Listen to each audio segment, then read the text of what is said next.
Setelah 2 tahun buron, seorang pelaku pencurian kayu jati di Banyuwangi, Jawa Timur berhasil diamankan jajaran kepolisian. Pelaku diamankan di rumahnya tanpa perlawanan. Seperti inilah wajah Sunarto, warga desa Sumberagung, Kecamatan Pesanggaran, pelaku pencurian kayu jati ilegal di desa Kebaman, Kecamatan Serono, Banyuwangi. Pelaku tidak berkutik saat diringkus tim Resmob Macan Belambangan Satreskrim Polresta Banyuwangi di rumahnya. Usai ditangkap polisi, kini pelaku harus menerima nasibnya dan mendekap di balik penjara untuk mempertanggungjawabkan perbuatannya. Sementara itu, Kasat Reskrim Polresta Banyuwangi Kompol Agus Subarna Praja menyampaikan bahwa pelaku tersebut terjerat kasus tindak pidana illegal logging yang sebenarnya terjadi pada tahun 2021 lalu. Namun setelah 2 tahun buron, akhirnya berhasil diamankan. Pihaknya juga menyebutkan ada 3 komplotan pelaku pencurian kayu jati saat itu. Dari 3 tersangka tersebut, 1 orang bernama Misman sudah dilakukan proses hukum dan telah divonis 1 tahun 8 bulan oleh Hakim Pengadilan Negeri. Sementara 2 tersangka lainnya sempat melarikan diri dan dua-duanya dinyatakan DPO kurang lebih 2 tahun yang lalu.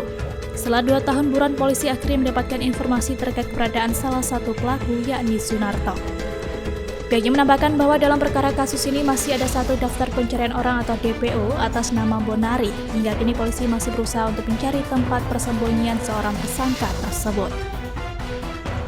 Terkait dengan diamankannya 1 orang tersangka tindak pidana illegal logging yang ditangani oleh Polsek Serono pada tahun 2021 berdasarkan laporan polisi nomor 14 Res 5.6 tanggal 28 Maret 2021, di mana tempat kejadiannya yaitu di Jalan Masuk Dusun Serono, Desa Kabaman, Kecamatan Serono. Terjadi pada tanggal 28 Maret 2021 sekira pukul 20.30. Tindak pidana yang terjadi adalah tindak pidana mengangkut, membawa, menyimpan kayu jati hasil hutan tanpa izin yang tidak dilengkapi dengan dokumen yang sah.